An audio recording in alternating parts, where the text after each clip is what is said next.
안녕하세요. 그리고 환영합니다. 오늘 밤 우리는 대기권 위로 올라가 하늘을 바라봅니다. 그곳에서 빛은 눈에 보이지 않지만 측정될 수 있습니다.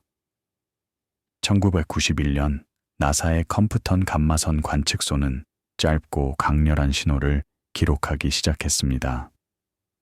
각각의 섬광은 1초도 채 되지 않았고 특정한 방향에서 오지 않았으며 밤하늘 전체에 고르게 퍼져 있었습니다. 전문학자들은 이것이 무엇인지 알지 못했지만 관측 장비는 계속해서 기록했습니다. 시간, 에너지, 위치의 확률. 40년이 지난 지금 우리는 여전히 듣고 있습니다. 그리고 우주는 여전히 말하고 있습니다. 조용히, 그러나 분명하게. 그렇게 모든 것이 시작되는 어둠 속에서 이야기가 펼쳐집니다.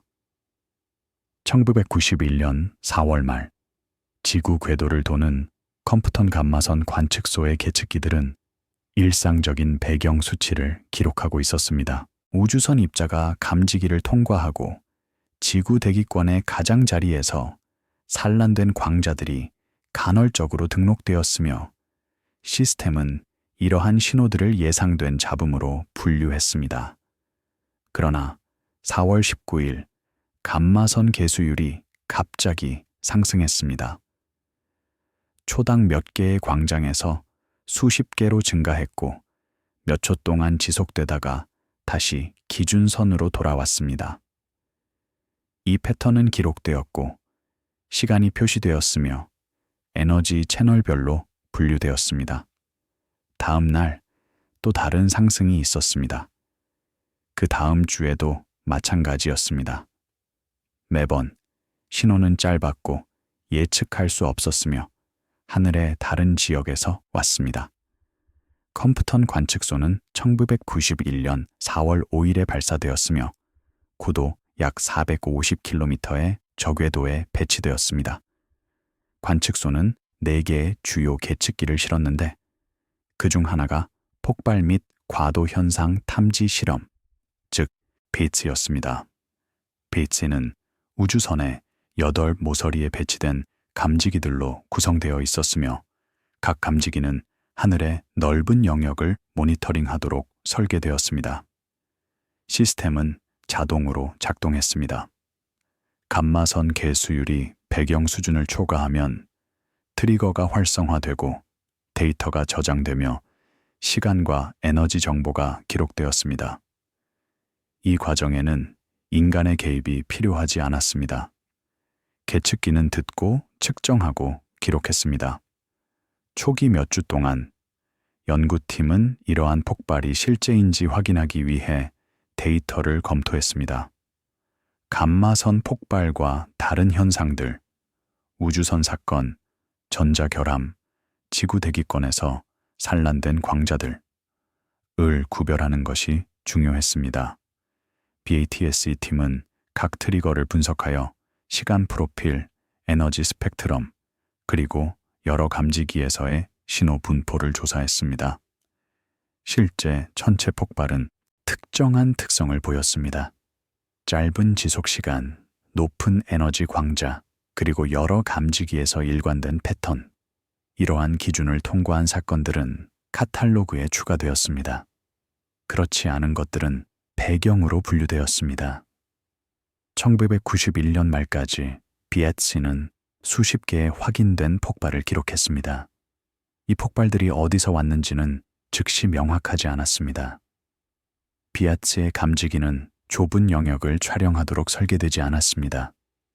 대신 그들은 하늘의 넓은 부분을 모니터링했고 폭발이 감지되면 여러 감지기의 신호 강도를 비교하여 대략적인 방향을 추론했습니다. 이 방법은 몇 도 크기의 불확실성 영역을 생성했습니다.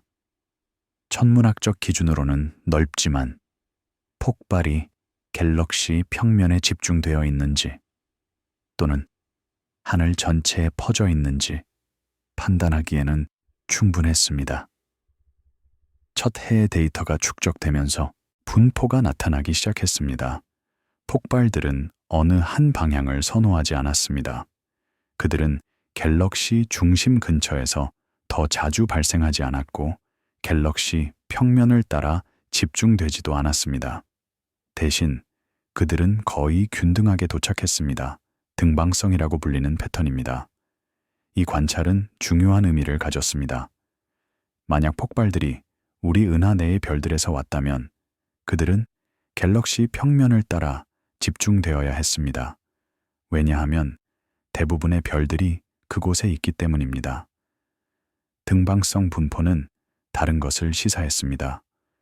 원천들이 우리 은하보다 훨씬 더 멀리 있거나 또는 우리 은하 헤일로의 구형 분포에 있다는 것입니다. 어느 경우든 폭발들은 국지적이지 않았습니다. 그들은 먼 곳에서 왔고 그 거리는 아직 알려지지 않았습니다. 연구팀은 이 결과를 조심스럽게 설명했습니다. 그들은 하늘 분포를 보고했고 통계적 검정을 수행했으며 갤럭시 평면과의 상관관계가 없다고 언급했습니다. 그들은 추측을 피했습니다. 데이터가 말하게 했습니다. 1992년 초까지 BATSE는 260개 이상의 폭발을 감지했습니다. 각 사건은 카탈로그에 기록되었으며 트리거 시간, 지속 시간, 최고 플럭스, 플루언스, 시간에 따른 총 에너지, 그리고 대략적인 하늘 위치가 포함되었습니다. 이 카탈로그는 1994년에 천체물리학 저널 부록에 출판되었으며 다른 연구자들이 동일한 데이터를 분석하고 모델을 테스트할 수 있도록 했습니다. 카탈로그는 단순한 목록 이상이었습니다. 그것은 표준화된 형식이었습니다. 폭발을 설명하고 비교하는 방법이었습니다. 미래의 임무는 이 형식을 채택하여 관측소 간 비교를 가능하게 했습니다. 첫 번째, 카탈로그에서 한 가지 패턴이 분명해졌습니다. 폭발들은 단일 유형이 아니었습니다. 일부는 1초 미만 동안 지속되었고 다른 것들은 수십 초 동안 계속되었습니다. 지속 시간의 히스토그램은 두 개의 피크를 보여주었습니다. 짧은 폭발의 그룹과 긴 폭발의 그룹입니다. 이 구별은 임의적이지 않았습니다. 짧은 폭발은 더 높은 에너지 광자를 더 많이 방출하는 경향이 있었고 일반적으로 더 간단한 시간 프로필을 가졌습니다. 단일 피크, 빠른 상승, 빠른 하락. 긴 폭발은 여러 피크를 보이는 경우가 많았고 더 복잡한 구조를 가졌으며 평균적으로 더 부드러운 스펙트럼을 보였습니다. 연구팀은 이 두 클래스를 설명했지만 그 의미를 주장하지 않았습니다. 데이터는 두 개의 모집단을 시사했고 모델은 기다릴 수 있었습니다. 하늘 분포가 등방성을 유지하면서 또 다른 패턴이 나타났습니다. 가장 밝은 폭발들은 균등하게 퍼져 있었지만 희미한 폭발들은 예상보다 적었습니다. 이 비대칭은 미묘했지만 측정 가능했습니다. 만약 원천들이 균등한 밀도로 무한한 우주에 분포되어 있다면 희미한 폭발의 수는 밝기가 감소함에 따라 예측 가능한 방식으로 증가해야 했습니다. 관찰된 수는 이 기대에 미치지 못했습니다. 이것은 원천들이 유한한 부피 내에 있다는 것을 의미했습니다. 그들이 특정 거리에 도달하면 끝났습니다. 그 거리는 알려지지 않았지만 제약은 명확했습니다. 폭발들은 국지적 샘플이 아니었습니다. 그들은 더 큰 우주론적 부피에서 왔을 가능성이 높았습니다. 이 관찰들은 보고되었고 토론되었으며 조심스럽게 제시되었습니다. 연구팀은 등방성, 밝기 분포, 그리고 두 가지 지속, 시간 클래스를 설명했습니다. 그들은 모델을 배제하거나 선호하는 것을 피했습니다. 대신 그들은 측정 가능한 것에 집중했습니다. 관측 가능한 특성, 불확실성 추정치, 그리고 미래 테스트에 필요한 기준입니다. 이것은 조용한 작업이었습니다. 각 폭발은 몇 초 동안 지속되었고, 각 카탈로그 항목은 그 순간을 보존했습니다. 시간이 지남에 따라 항목들이 축적되었고, 패턴이 나타났으며 조사는 계속되었습니다. 1991년부터 1994년까지 BATSE는 계속 모니터링했습니다. 관측소는 지구를 선회하며 하늘을 스캔하고 트리거를 기록했습니다. 각 폭발은 일상적인 절차로 처리되었습니다. 데이터 수집, 검증, 카탈로그 작성, 드라마가 없었습니다. 단지 축적된 증거만 있었습니다. 연구팀은 관측소를 보정하고 배경을 측정하며 계측기 응답을 검증했습니다. 그들은 오류 원인을 배제하고 검출 편향을 정량화하며 불확실성을 문서화했습니다. 이 작업은 눈에 띄지 않았지만 필수적이었습니다. 폭발들이 실제인지 확인하고 측정이 신뢰할 수 있는지 확인하며 결과가 재현 가능한지 확인하는 것이었습니다. 1994년 말까지 첫 번째 BATSE 카탈로그가 완성되었습니다. 260개의 폭발, 각각 시간 프로필, 에너지 스펙트럼, 그리고 하늘 위치가 문서화되었습니다. 카탈로그는 출판되었고 데이터는 공개되었으며 다른 연구자들은 자신의 분석을 시작할 수 있었습니다. 이것은 조사의 시작이었습니다.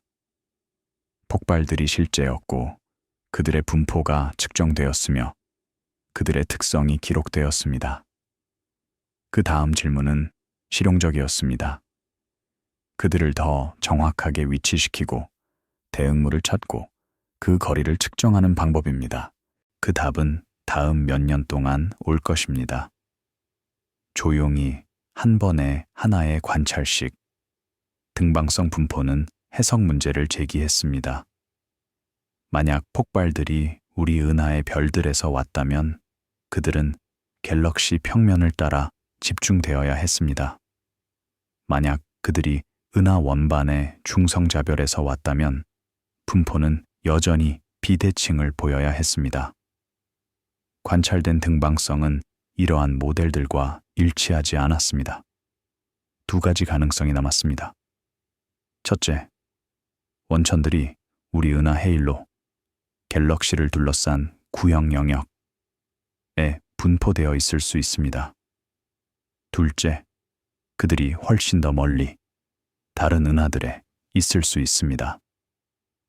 두 시나리오 모두 등방성을 생성할 것이지만 에너지 규모에서 다를 것입니다. 헤일로 원천은 수천 광년 거리에 있을 것이고 비교적 적은 에너지를 필요로 할 것입니다. 우주론적 원천은 수십억 광년 거리에 있을 것이고 엄청나게 더 많은 에너지를 필요로 할 것입니다. 이 구별은 측정 가능했지만 두 가지 정보가 필요했습니다. 정확한 위치와 거리 추정치. BATSE는 어느 것도 제공하지 못했습니다. 그 불확실성 영역은 너무 넓어서 광학 망원경이 대응물을 찾을 수 없었고 그 트리거는 거리를 직접 측정하지 못했습니다. 연구팀은 간접적인 방법을 시도했습니다. 그들은 밝기 분포를 분석하고 광도 함수를 모델링했으며 공간 분포에 제약을 두려고 했습니다. 이 방법들은 정보를 제공했지만 결정적이지 않았습니다. 데이터는 은하계와 우주론적 원천 모두와 일치했습니다. 진전을 위해서는 더 나은 위치 파악이 필요했습니다. 1990년대 중반 내내 BATSE는 계속 감지했습니다. 매년 카탈로그가 성장했습니다. 1996년까지 1000개 이상의 폭발이 기록되었습니다. 각 사건은 동일한 세부 사항으로 기록되었습니다. 시간, 지속시간, 스펙트럼, 대략적인 위치. 데이터 세트는 통계 연구를 가능하게 할 만큼 커졌습니다. 연구자들은 지속시간 분포를 분석하고 스펙트럼 경도를 연구하며 하늘 분포에서 미묘한 패턴을 찾았습니다. 이 연구들은 폭발 특성을 정제했지만 근본적인 질문, 원천이 무엇인지, 그들이 얼마나 멀리 있는지 은 열려 있었습니다. 답은 새로운 계측기와 다른 접근 방식을 필요로 했습니다. BATSE의 운영은 조용한 규율의 연습이었습니다. 매일 관측소는 하늘을 모니터링했습니다. 매주 팀은 트리거를 검토했습니다. 매년 카탈로그가 업데이트되었습니다. 이 일상은 중단 없이 계속되었고 각 폭발은 동일한 주의로 처리되었습니다. 관찰은 자동이었지만 검증은 신중했습니다. 각 트리거는 분석되고 각 검출은 확인되었으며 각 측정은 문서화되었습니다. 이 과정은 시간이 걸렸지만 신뢰를 구축했습니다. 데이터가 축적됨에 따라 패턴이 명확해졌고 필드가 발전했습니다.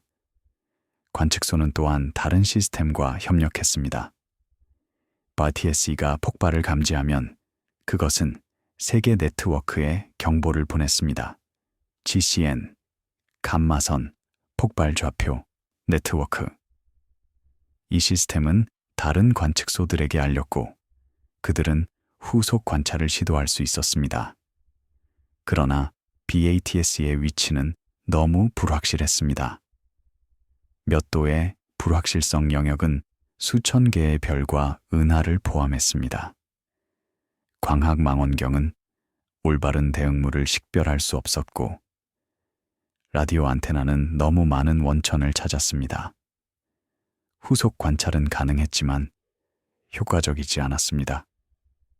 진전을 위해서는 더 나은 위치 파악이 필요했습니다. 몇 분 또는 몇 초의 각도로 측정되는 정밀도입니다. 그 개선은 다른 임무에서 올 것입니다. BATSE는 넓은 영역을 모니터링하도록 설계되었고 그것은 그 역할을 잘 수행했습니다. 그것은 폭발을 감지하고 그들의 분포를 매핑하며 그들의 특성을 기록했습니다. 그것이 제공하지 못한 것은 정밀한 위치였습니다. 다음 단계는 두 가지 능력, 넓은 영역 모니터링과 빠른 정밀 위치 파악을 결합해야 했습니다. 그것은 다른 감지기, 세트와 다른 운영 전략을 필요로 했습니다. 그 시스템은 1990년대 중반에 개발되고 있었고 1996년에 발사될 것입니다. 컴프턴 관측소는 2000년까지 운영을 계속했습니다. 9년 동안 BATSE는 약 2,700개의 폭발을 감지했습니다. 각 사건은 카탈로그에 추가되었고 각 카탈로그는 출판되었으며 데이터는 공개되었습니다. 이 아카이브는 다음 10년 동안의 연구의 기초가 되었습니다. 연구자들은 지속시간 분포를 분석하고 스펙트럼 특성을 연구하며 후속 검출에서 개선된 위치와 카탈로그 항목을 일치시키려고 했습니다. BATSE 데이터는 분야의 참조가 되었습니다. 폭발을 설명하고 비교하는 표준입니다. 2000년 6월 4일 컴프턴 관측소는 통제된 재진입으로 궤도에서 제거되었습니다. 자이로스코프 중 하나가 고장났고 나사는 우주선의 안전한 작동을 보장할 수 없었습니다. 관측소는 태평양으로 떨어졌고 임무는 끝났습니다. BATSE는 조용히 멈췄습니다. 더 이상 트리거가 없었고 더 이상 카탈로그 업데이트가 없었으며 더 이상 새로운 검출이 없었습니다. 그러나 데이터는 남아 있었습니다. 9년의 관찰, 수천 개의 폭발, 그리고 여전히 답을 기다리는 질문들입니다. BATSE 시대는 감마선 폭발, 연구의 기초를 세웠습니다. 그것은 폭발이 실제이고 등방성이며 두 클래스로 나뉜다는 것을 보여주었습니다. 그것은 카탈로그를 만들고 표준을 설정하며 경보 네트워크를 수립했습니다.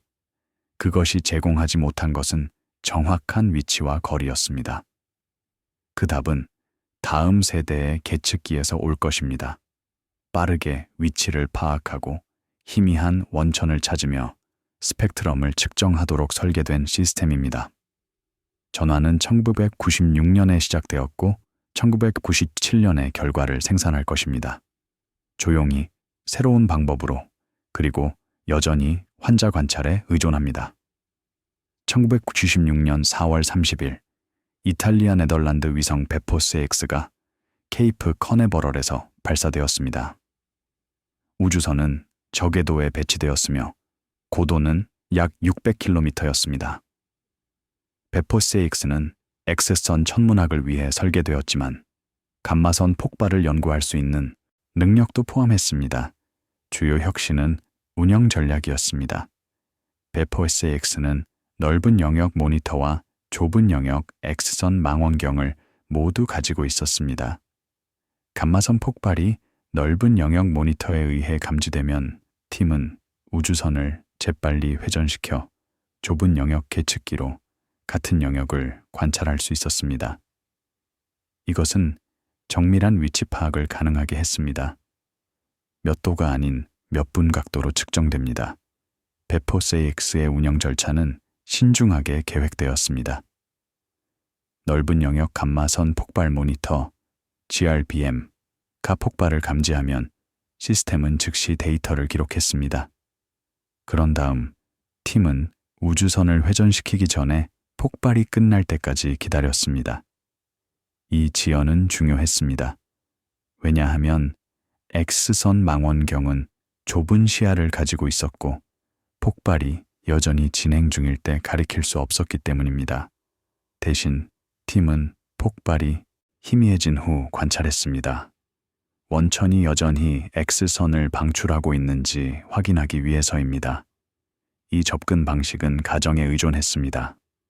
감마선 폭발이 즉시 사라지지 않고 X선에서 더 천천히 희미해지는 희미한 장황을 남긴다는 것입니다. 만약 이것이 사실이라면 좁은 영역 망원경은 그것을 볼 수 있을 것이고 위치는 광학 후속 관찰에 충분히 정확할 것입니다.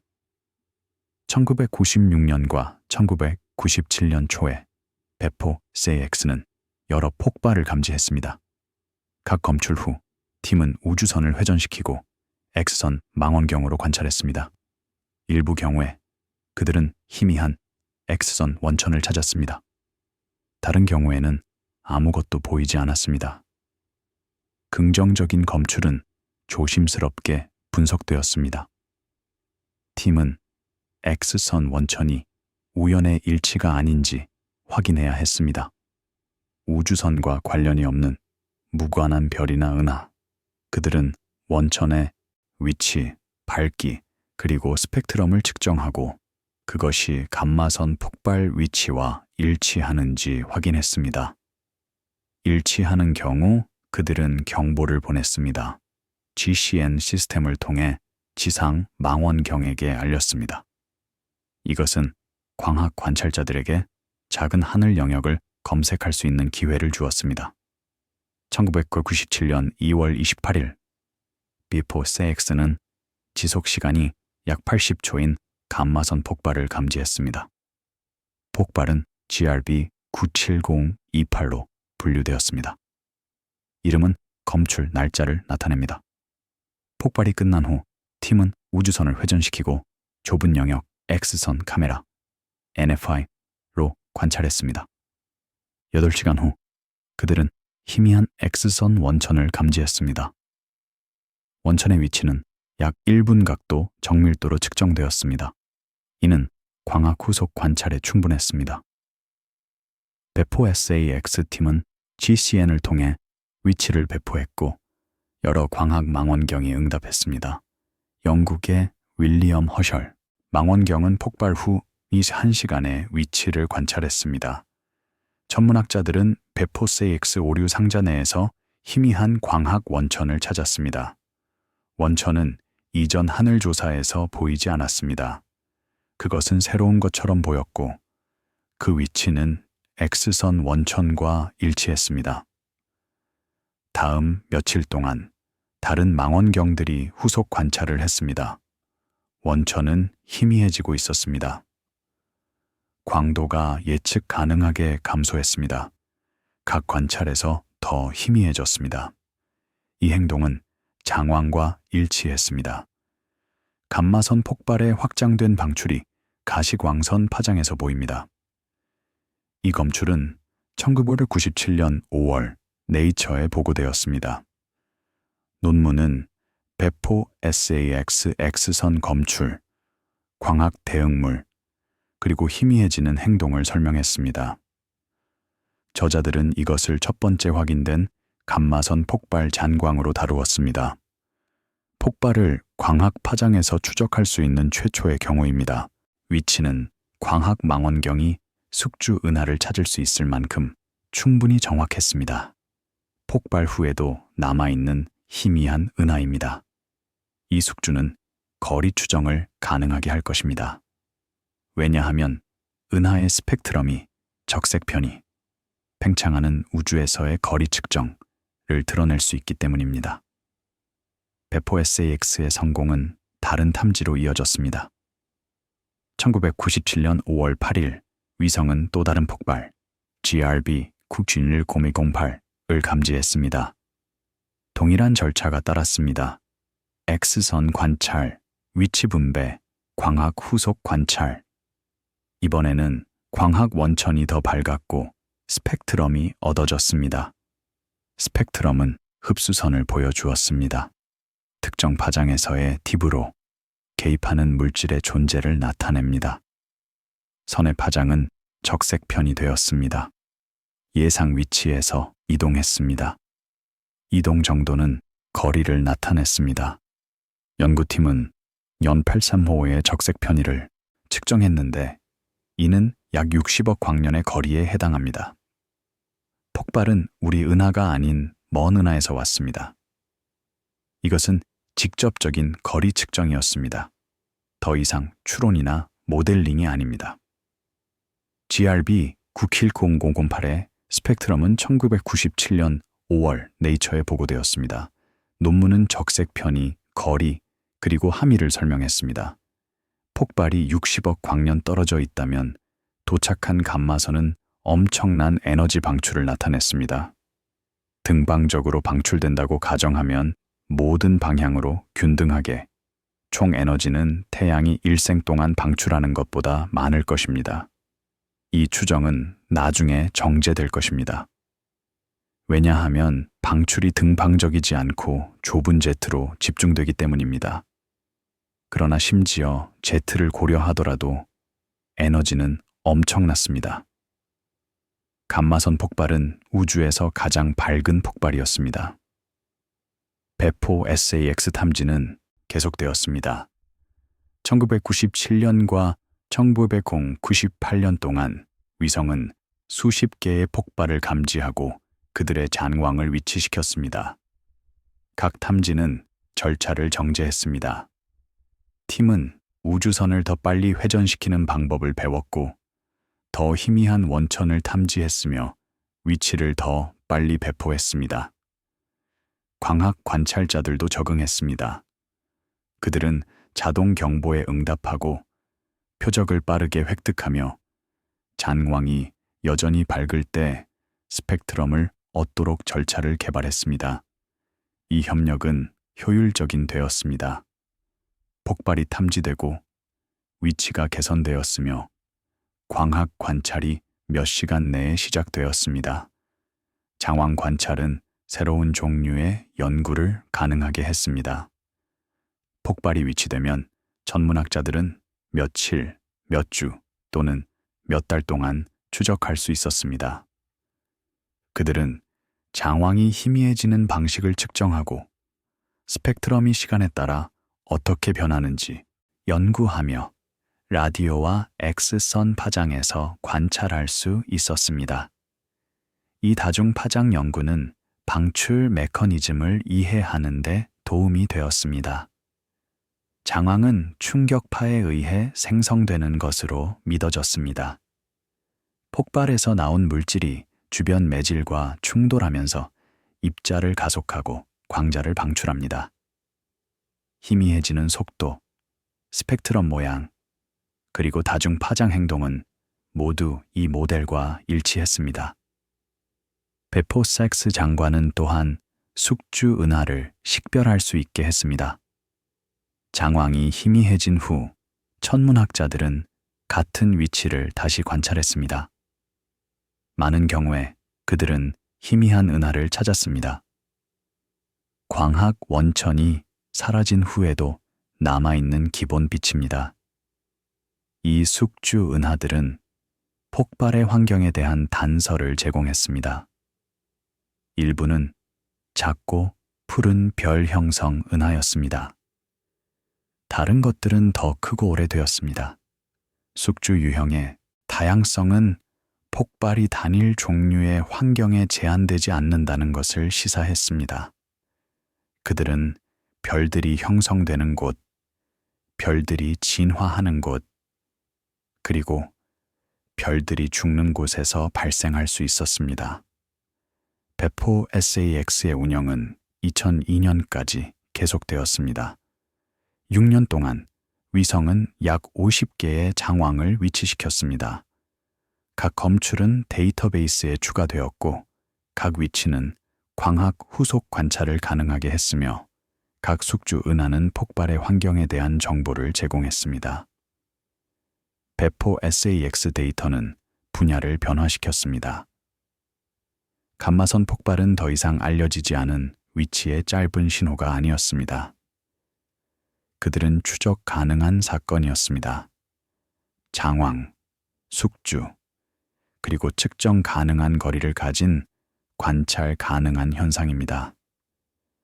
조사는 통계에서 세부 사항으로 이동했습니다. 각 폭발은 사례 연구가 될 수 있었고, 각 사례 연구는 이해를 향상시켰습니다. 베포 SAX의 유사는 그것이 감지한 폭발의 수가 아니라 그것이 가능하게 한 방법이었습니다. 그것은 빠른 위치 파악이 작동한다는 것을 보여주었습니다. 그것은 잔광을 관찰할 수 있고 숙주를 찾을 수 있으며 거리를 측정할 수 있다는 것을 입증했습니다. 그것은 절차를 수립했습니다. 탐지에서 위치 파악, 경보 분배, 광학 후속 관찰, 그리고 다중파장 캠페인으로 이 절차는 표준이 될 것입니다.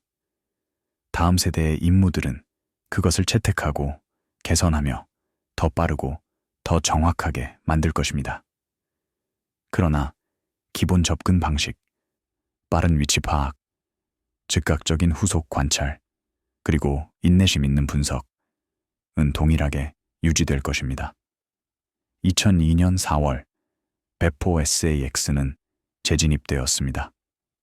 위성의 궤도가 붕괴되었고 그것은 대기권에서 타버렸습니다. 임무는 끝났지만 데이터는 남아 있었습니다. 6년의 관찰, 수십 개의 잔광, 그리고 더 나은 장비가 따라올 길입니다.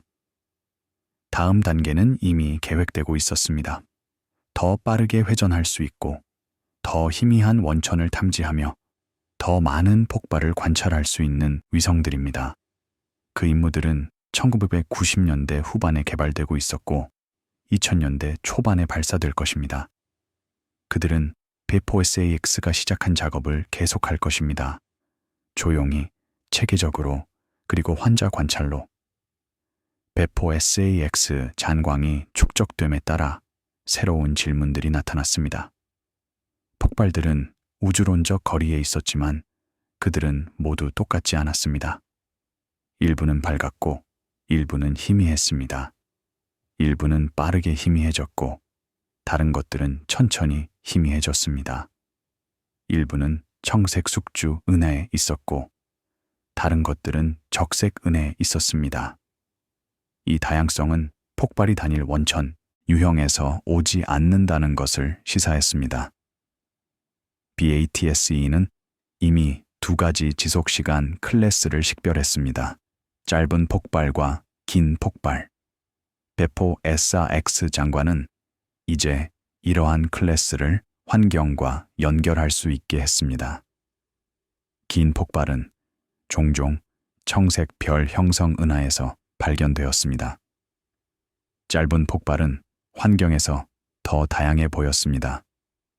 일부는 청색 은해, 일부는 적색 은해, 일부는 은하 중심에서 멀리 떨어져 있었습니다. 이 상관관계는 폭발 기원에 대한 단서를 제공했습니다. 긴 폭발이 별 형성 은해에 있다면 그들은 무거운 별들과 관련이 있을 수 있습니다. 무거운 별들은 짧은 수명을 가지며 수백만 년, 그들이 형성된 곳 근처에서 죽습니다. 긴 폭발이 무거운 별의 죽음이라면 그들은 별 형성 영역 근처에 나타나야 합니다. 이것은 관찰된 것이었습니다. 짧은 폭발은 다른 이야기였습니다. 그들은 오래된 은하에 나타날 수 있었고, 별 형성이 거의 없는 곳, 그리고 은하 중심에서 멀리 떨어져 있었습니다. 이것은 그들이 오래된 별 시스템과 관련이 있다는 것을 시사했습니다. 형성된 후 수십억 년 동안 진화해온 것들입니다. 가능한 후보는 이진 중성자별, 서로를 공전하고 결국 충돌하는 두 개의 조밀한 별들입니다. 이러한 아이디어들은 1990년대 후반에 논의되었지만 확실한 증거는 여전히 부족했습니다. 더 많은 데이터가 필요했습니다. 더 많은 장황, 더 많은 숙주, 그리고 더 나은 스펙트럼. 또한 직접적인 연관성이 필요했습니다. 긴 폭발과 초신성 사이 또는 짧은 폭발과 중성자별 충돌 사이의 연결입니다. 그 증거는 다음 몇 년 동안 올 것입니다. 일부는 배포 SAX에서, 일부는 다음 세대의 임무에서. 그러나 패턴은 이미 나타나고 있었습니다. 긴 폭발은 별 형성과 관련이 있었고, 짧은 폭발은 오래된 시스템과 관련이 있었으며, 둘 다 우주론적 거리에 있었습니다. 1998년 봄, 배포 sak스는 비정상적인 폭발을 감지했습니다. 1998년 4월 25일에 발생한 GRB 980425는 60초 동안 지속되었습니다. 긴 폭발로 분류되었습니다. X선 잔광이 탐지되었고 광학 후속 관찰이 수행되었습니다. 그러나 이 경우는 달랐습니다. 오류 상자 내에서 천문학자들은 매우 밝은 초신성을 찾았습니다. SN 19998 BV로 지정되었습니다. 초신성은 희미한 은하에 있었고 그 광도 곡선, 시간에 따른 밝기, 비정상적이었습니다. 그것은 정상 초신성보다 더 빠르게 상승하고 희미해졌으며 더 밝았습니다. 스펙트럼은 또한 비정상적이었습니다. 넓은 선을 보여주었는데 이는 높은 속도를 나타냅니다. 이 특성들은 초신성이 특이했다는 것을 시사했습니다. 아마도 훨씬 더 많은 에너지를 방출하는 하이퍼노바일 것입니다. GRB 980451와 SN 1998BP의 연관성은 네이처에 보고되었습니다. 논문은 위치 일치, 타이밍, 그리고 비정상적인 광도 곡선을 설명했습니다. 저자들은 감마선 폭발과 초신성이 같은 사건이라고 제안했습니다. 무거운 별의 핵심 붕괴가 제트를 생성하고 감마선을 방출합니다. 이 아이디어는 새로운 것이 아니었습니다. 그것은 몇 년 동안 논의되었습니다. 그러나 GRB 980425는 직접적인 증거를 제공했습니다. 폭발과 초신성이 같은 위치와 시간에 있었고 초신성이 비정상적이었습니다.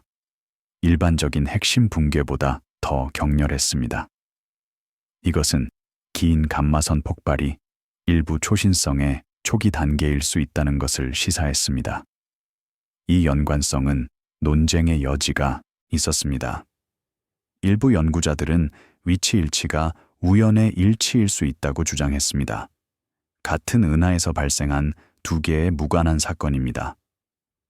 다른 사람들은 초신성이 비정상적이지만 감마선 폭발과 연결하기에 충분히 다르지 않다고 지적했습니다. 논쟁은 계속되었지만 데이터는 분명했습니다. 폭발과 초신성이 같은 위치에 있었고 타이밍이 일치했으며 초신성이 특이했습니다. 더 많은 사례가 필요했습니다. 만약 다른 긴 폭발들도 초신성과 연관될 수 있다면 연결은 더 강해질 것입니다. 다음 몇 년 동안 더 많은 연관성이 발견되었습니다. 2003년 GRB 03032구가 매우 밝은 초신성 SN 2003DH와 연결되었습니다. 이 경우 연관성은 명확했습니다.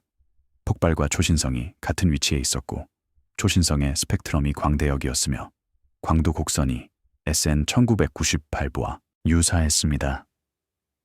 다른 경우들도 따랐습니다.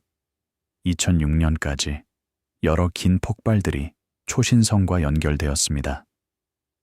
패턴은 명확했습니다. 긴 감마선 폭발은 종종 비정상적으로 밝고 빠른 초신성과 연관되었습니다. 이 초신성들은 아마도 핵심 붕괴 사건이었습니다. 무거운 별이 중성자별이나 블랙홀로 붕괴하고 제트를 생성하며 감마선을 방출합니다. 이 연결은 모델을 제안했습니다. 콜랩사 모델. 무거운 별이 연료를 소진하면 그 핵심이 붕괴합니다. 핵심이 충분히 회전하면 붕괴가 원반을 형성할 수 있습니다. 새로 형성된 블랙홀이나 중성자별을 둘러싼 물질의 소용돌이입니다. 원반은 뜨겁고 조밀하며 강한 자기장을 생성할 수 있습니다. 이 자기장들은 물질을 제트로 가속시킬 수 있습니다. 극에서 나오는 좁은 광속입니다. 제트가 별을 뚫고 나가면 그것은 감마선을 방출합니다. 이것이 감마선 폭발입니다. 별의 나머지 부분은 팽창하고 빛나며 초신성을 생성합니다. 만약 제트가 지구를 향하면 우리는 감마선 폭발을 봅니다. 그렇지 않으면 우리는 초신성만 봅니다. 이 모델은 많은 관찰들을 설명했습니다. 그것은 긴 폭발이 별 형성 은하에 있는 이유를 설명했습니다. 무거운 별들이 그곳에서 형성되고 죽기 때문입니다. 그것은 일부 폭발이 초신성과 연관되는 이유를 설명했습니다. 그들이 같은 사건이기 때문입니다. 그것은 방출이 좁은 제트로 집중되는 이유를 설명했습니다. 회전하는 붕괴가 그것을 생성하기 때문입니다. 모델은 완벽하지 않았습니다. 많은 세부 사항이 불확실했습니다. 그러나 그것은 프레임워크를 제공했습니다. 연구자들은 제트가 어떻게 형성되는지, 별을 어떻게 뚫고 나가는지, 그리고 얼마나 많은 에너지를 운반하는지 연구할 수 있었습니다. 짧은 폭발은 미스터리로 남아 있었습니다. 베포세익스는 일부 짧은 폭발의 잔광을 위치시켰지만 그들의 환경은 다양했습니다. 일부는 별 형성 은하에 있었지만 다른 것들은 오래된 은하에 있었습니다. 일부는 은하 중심에 있었지만 다른 것들은 멀리 떨어져 있었습니다. 이 다양성은 짧은 폭발이 다닐 전구체의 유형을 가지고 있지 않다는 것을 시사했습니다. 또는 전구체가 다양한 환경에서 발생할 수 있다는 것입니다. 주요 후보는 이진 중성자별 충돌이었습니다. 두 개의 중성자별이 합쳐지면 그들은 블랙홀을 형성하고 원반을 생성하며 제트를 발사할 수 있습니다. 제트가 짧은 감마선 폭발을 생성할 것입니다. 이 시나리오는 많은 특성들과 일치했습니다. 짧은 지속시간, 딱딱한 스펙트럼, 그리고 오래된 은혜에 나타날 수 있는 능력. 그러나 직접적인 증거는 부족했습니다. 2000년대 초반까지 감마선 폭발 연구는 잘 확립되었습니다. 배포 SAX는 장왕을 찾는 방법을 보여주었고 숙주 은하가 식별되었으며 거리가 측정되었습니다.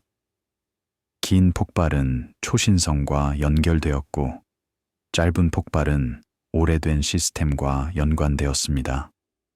모델들이 제안되었습니다. 무거운 별의 콜랩스, 이진, 중성자별의 충돌, 그리고 관찰들이 이러한 아이디어들을 테스트하기 시작했습니다. 그러나 여전히 많은 것이 불확실했습니다. 장왕은 빠르게 희미해졌고 많은 폭발들이 위치되지 않았으며 일부 사건들은 예상과 맞지 않았습니다. 더 많은 데이터가 필요했습니다. 더 많은 폭발, 더 나은 위치, 그리고 더 빠른 후속 관찰. 다음 단계는 이미 준비되고 있었습니다. 비바른 대응을 위해 설계된 새로운 임무들, 초기 순간을 포착하기 위해 배포 SAX의 성공은 한계를 드러냈습니다. 위성은 빠르게 회전할 수 있었지만 즉시는 아니었습니다. X선 관찰은 폭발이 끝난 후 몇 시간이 걸렸고 광학 후속 관찰은 더 오래 걸렸습니다. 많은 장왕들이 빠르게 희미해졌고 몇 시간 내에 처음 몇 분이 가장 중요했습니다. 만약 위성이 더 빠르게 대응할 수 있다면 더 많은 정보를 포착할 수 있을 것입니다. 이것이 다음 임무의 목표였습니다. 빠른 대응을 극대화하고 초기 장왕을 포착하며 실시간으로 위치를 배포하는 것입니다. 그 임무는 스위프트라고 불렸고 2000년대 초반에 개발되고 있었습니다. 그것은 2004년에 발사될 것이고 빠른 대응 시대를 열 것입니다. 배포 SAX 시대는 감마선 폭발 연구에서 중요한 단계였습니다. 그것은 장왕이 실제이고 관찰 가능하며 유익하다는 것을 보여주었습니다. 그것은 빠른 위치 파악이 작동하고 광학 후속 관찰이 성공할 수 있으며 숙주 은하가 찾을 수 있다는 것을 입증했습니다. 그것은 긴 폭발을 초신성과 연결하고 짧은 폭발을 제약하며 우주론적 거리를 확인했습니다. 데이터는 축적되었고 모델이 개선되었으며 분야가 성숙했습니다. 다음 단계는 속도에 관한 것이었습니다. 더 빠르게 대응하고 더 희미한 원천을 포착하며 더 많은 폭발을 연구하는 것입니다. 그 작업은 다음 세대의 계측기로 계속될 것입니다. 조용히, 체계적으로, 그리고 동일한 환자 관찰로 1998년과 2003년 사이에 감마선 폭발 연구는 통계 연구에서 세부적인 사례 연구로 이동했습니다. 배포 SAX 장관은 각 폭발을 조사할 수 있게 했습니다. 숙주를 찾고 거리를 측정하며 스펙트럼을 얻습니다. 이 세부 사항은 패턴을 드러났습니다. 긴 폭발은 별 형성 은에 집중되었습니다. 그들의 숙주는 종종 작고 푸르며 밝은 은하였습니다. 새로운 별들이 형성되고 있는 곳입니다. 일부 긴 폭발은 초신성과 연관되었고 그 초신성들은 비정상적이었습니다. 더 빠르고 더 밝으며 더 격렬했습니다. 이 관찰들은 콜랩사 모델을 지지했습니다. 무거운 별의 핵심이 붕괴하고 제트를 발사하며 감마선을 방출합니다. 짧은 폭발은 덜 명확했습니다. 그들의 숙주는 다양했습니다. 일부는 정색, 일부는 적색, 일부는 별 형성이 활발하고 다른 것들은 그렇지 않습니다. 일부 짧은 폭발은 은하 중심에서 멀리 떨어져 있었습니다. 때로는 수십 킬로파섹 떨어져 있었습니다. 이 오프셋은 중요했습니다. 그것은 정우체가 오랜 시간 동안 수백만 년 또는 수십억 년 이동한 후 폭발할 수 있다는 것을 시사했습니다. 이것은 이진 중성자별 시나리오와 일치했습니다. 두 개의 중성자별이 초신성에서 형성되면 시스템은 킥을 받을 수 있습니다. 비대칭 폭발로 인한 속도 증가입니다. 킥은 이진을 은하 중심에서 멀어지게 보낼 수 있고 수백만 년 후에 궤도가 붕괴된 후 중성자별들이 충돌하고 짧은 폭발을 생성합니다. 이 아이디어는 검증되지 않았습니다. 짧은 폭발의 잔광은 희미했고 위치는 불확실했으며 숙주는 종종 감지하기 어려웠습니다. 더 나은 데이터가 필요했습니다. 더 정확한 위치, 더 빠른 후속 관찰, 그리고 다중 파장 연구. 또한 직접적인 증거가 필요했습니다. 짧은 폭발을 중성자별 충돌과 연결하는 측정. 그 증거는 10년 이상 기다려야 했습니다. 그동안 연구자들은 간접적인 방법에 의존했습니다. 숙주 은하를 연구하고 오프셋을 측정하며 인구 통계를 분석합니다. 1990년대 후반과 2000년대 초반의 잔광 연구는 또한 에너지 추정치를 정제했습니다. 초기 계산은 방출이 등방성이라고 가정했습니다. 모든 방향으로 균등하게. 이것은 엄청난 에너지를 필요로 했습니다. 태양이 일생 동안 방출하는 것의 수백 배입니다. 그러나 만약 방출이 좁은 제트로 집중된다면 필요한 총 에너지는 훨씬 적을 것입니다. 제트 각도는 장황 관찰에서 측정될 수 있습니다. 장황이 희미해지면서 그것의 희미해지는 속도가 변할 수 있습니다. 제트가 팽창하고 가장자리가 보이기 시작할 때입니다. 이 제트 브레이크는 미묘했지만 측정 가능했습니다. 그것은 개방 각도를 추정할 수 있게 했고 이는 총 에너지를 개선했습니다. 제트 브레이크는 일부 장황에서 감지되었습니다. 그들은 전형적으로 폭발 후 며칠에서 몇 주 사이에 발생했습니다. 희미해지는 속도가 가파르게 변했습니다. 장황이 더 빠르게 희미해졌습니다. 이 변화는 제트 가장자리가 시야로 들어왔다는 것을 나타냈습니다. 그 타이밍은 제트 각도를 제약했습니다. 전형적으로 몇 도에서 몇십 도입니다. 이 각도들은 에너지 추정치를 감소시켰습니다. 등방성 가정에서 수백 배 정도.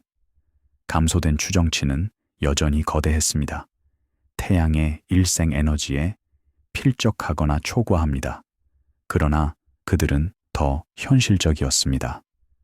제트는 방출을 집중시켰고 관찰된 밝기는 그 집중을 반영했습니다. 장황 관찰은 또한 주변 환경을 조사했습니다. 감마선 폭발에서 나온 물질이 주변 매질과 충돌하면 그것은 충격파를 생성합니다. 충격파는 입자를 가속시키고 입자들은 광자를 방출합니다. 이것이 장황입니다. 방출의 특성, 밝기, 스펙트럼, 희미해지는 속도, 주변 매질의 밀도와 구성에 의존합니다.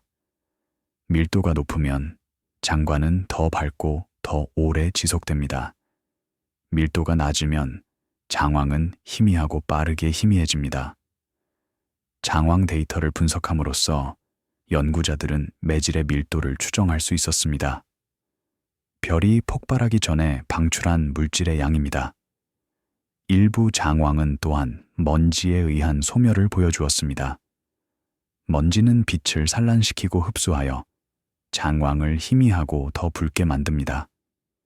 소멸의 양은 시선을 따라 얼마나 많은 먼지가 있는지를 나타냅니다. 이 측정은 숙주 은하의 특성을 제약했습니다. 별 형성, 금속 함량, 그리고 먼지 함량. 소멸이 높은 장황들은 먼지가 많은 별 형성을 지역에 있는 경향이 있었습니다. 소멸이 낮은 잔광들은 더 깨끗한 환경에 있었습니다. 이 다양성은 감마선 폭발이 다양한 조건에서 발생할 수 있다는 것을 반영했습니다. 잔광은 또한 개입하는 물질을 조사할 수 있게 했습니다. 감마선 폭발에서 나온 빛이 우주를 횡단하면서 그것은 가스 구름, 은하간 매질의 일부를 통과합니다. 가스는 특정 파장에서 빛을 흡수하여 스펙트럼의 흡수선을 생성합니다. 이 선들은 개입하는 물질의 특성을 드러냅니다. 그것의 밀도, 조성, 그리고 적색 편의. 일부 장황은 여러 흡수 시스템을 보여주었습니다. 각각 다른 거리에 있는 구름에 해당합니다. 이 시스템들은 우주의 진화를 연구할 수 있게 했습니다. 은하간 매질이 시간에 따라 어떻게 변했는지입니다.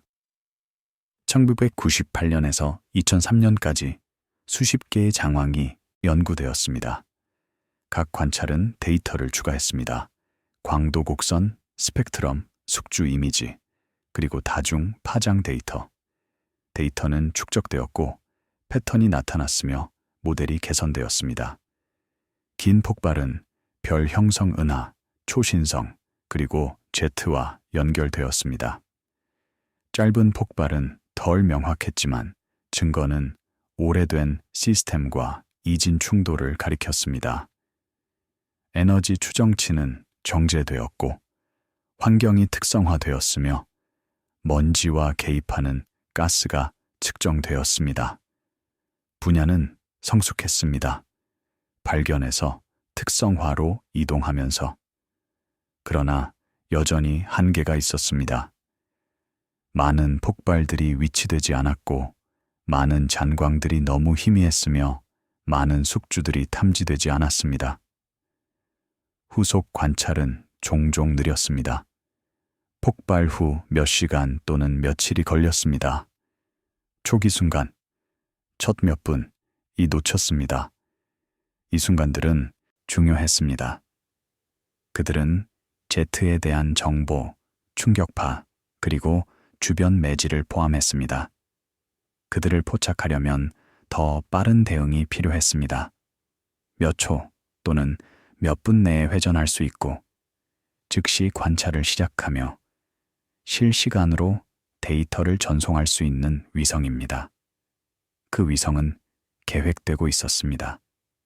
그것은 스위프트라고 불렸고 빠른 대응을 위해 설계되었습니다. 그것은 넓은 영역 감마선 모니터, 빠르게 회전하는 X선 망원경, 그리고 광학 자외선 카메라를 가질 것입니다. 폭발이 감지되면 위성은 자동으로 회전하고 몇 초 내에 X선 및 광학 관찰을 시작할 것입니다. 위치는 실시간으로 배포되어 지상 망원경이 즉시 후속 관찰을 시작할 수 있게 합니다. 이것은 빠른 대응 시대가 될 것입니다. 조기 장황을 포착하고 더 많은 폭발을 연구하며 더 많은 질문에 답하는 시기입니다. 스위프트는 2004년에 발사될 것이고 그것은 분야를 변화시킬 것입니다. 2003년까지 감마선 폭발 연구는 잘 확립되었습니다. 폭발들은 우주론적 거리에 있었고 그들의 에너지는 엄청났으며 그들의 기원은 예약되었습니다. 긴 폭발은 무거운 별의 죽음과 연결되었고 짧은 폭발은 오래된 시스템과 연관되었습니다. 장관은 그들을 추적하고 숙주는 그들을 문맥화하며 스펙트럼은 그들을 측정했습니다. 데이터는 공개되었고 모델이 테스트되었으며 분야가 성장했습니다. 다음 단계는 속도에 관한 것이었습니다. 더 빠르게 대응하고 더 많이 포착하며 더 깊이 이해하는 것입니다. 그 작업은 스위프트와 함께 계속될 것입니다. 조용히, 체계적으로, 그리고 동일한 환자 관찰로. 2004년 11월 20일 나사의 스위프트 관측소가 케이프 커네버럴에서 발사되었습니다. 우주선은 고도 약 6km의 적외도에 배치되었습니다. 스위프트는 특정 목적을 위해 설계되었습니다. 감마선 폭발을 빠르게 감지하고 위치시키며 장왕이 여전히 밝을 때 X선 및 광학 관찰을 시작하는 것입니다. 우주선은 3개의 주요 계측기를 실었습니다. 폭발경보 망원경 BAT는 감마선을 감지하고 대략적인 위치를 제공했습니다. X선 망원경 XRT는 위치를 정제하고 초기 잔광을 관찰했습니다. 자외선 광학 망원경 UVOT는 광학 및 자외선 파장에서 장황을 촬영했습니다.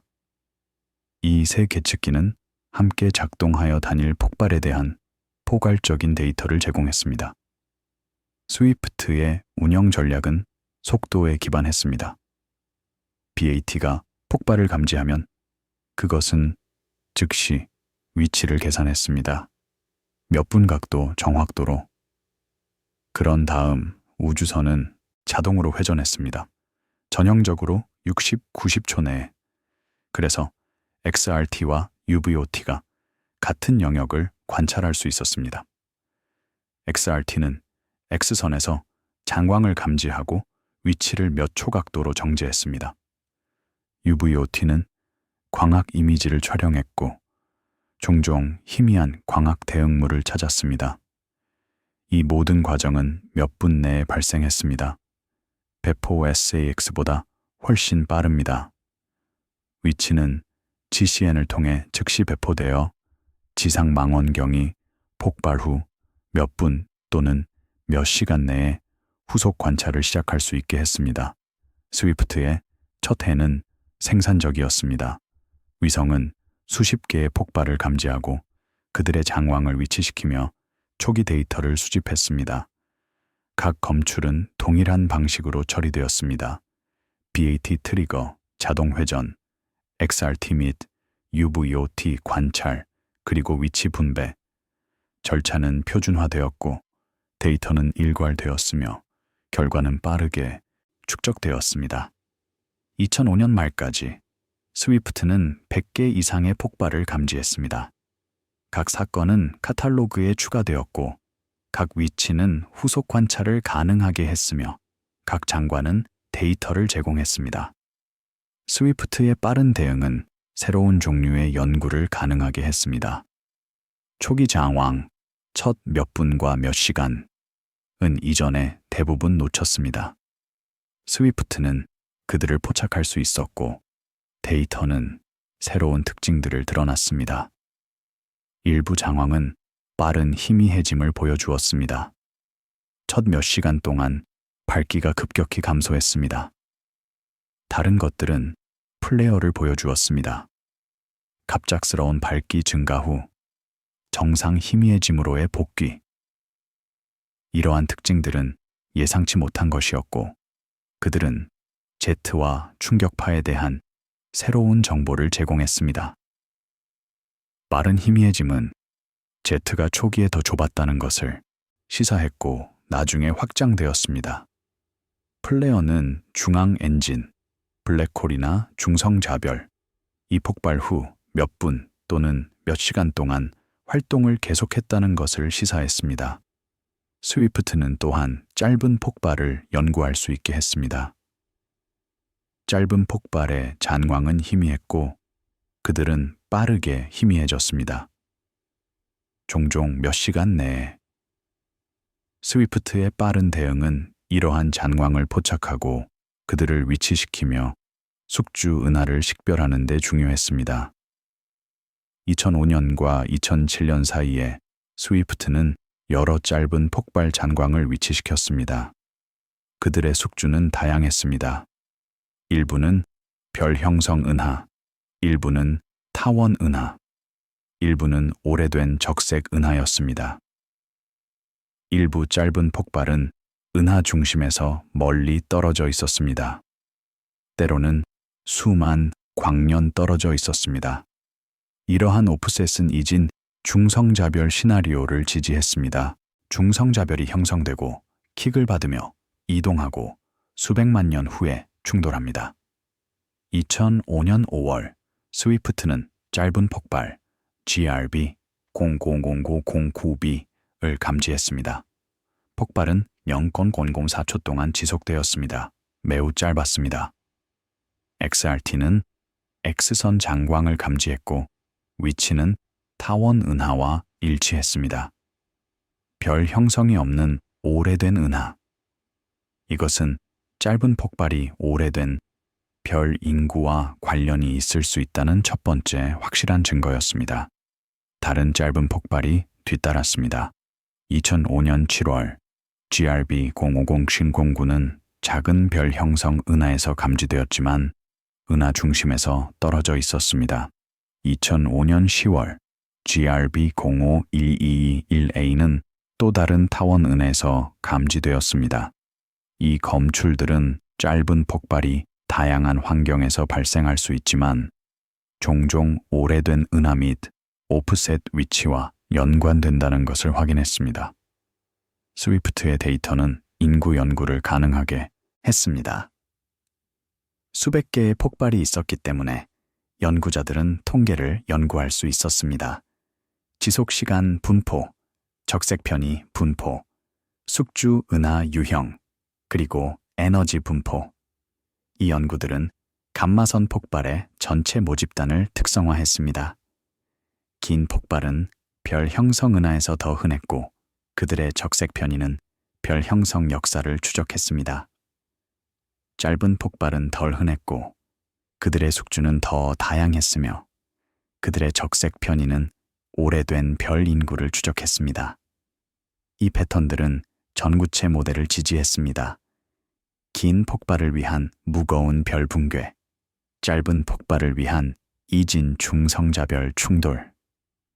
스위프트는 또한 극단적인 사례를 감지했습니다. 일부 폭발은 비정상적으로 길었습니다. 수천 초 동안 지속되었습니다. 다른 것들은 비정상적으로 밝았습니다. 대부분의 폭발보다 100배 더 밝았습니다. 일부는 비정상적으로 희미했습니다. 겨우 탐지 가능했습니다. 이러한 극단은 감마선 폭발의 다양성을 보여주었습니다. 그들은 단일 유형이 아니라 관련된 현상의 스펙트럼이었습니다. 극단적인 사례들은 전구체의 범위를 제약했습니다. 얼마나 무거운 별이 될 수 있는지, 얼마나 오래된 중성자별이 될 수 있는지, 그리고 얼마나 다양한 조건이 될 수 있는지입니다. 2008년 6월 11일 나사의 페르미 감마선 우주 망원경이 발사되었습니다. 우주선은 고도 약 550km의 저궤도에 배치되었습니다. 페르미는 2개의 주요 계측기를 실었습니다. 대면적 망원경 LAT, 은 높은 에너지 감마선을 감지했습니다. 감마선 폭발 모니터 GBM는 낮은 에너지 감마선과 X선을 감지했습니다. GBM은 넓은 영역을 모니터링했습니다.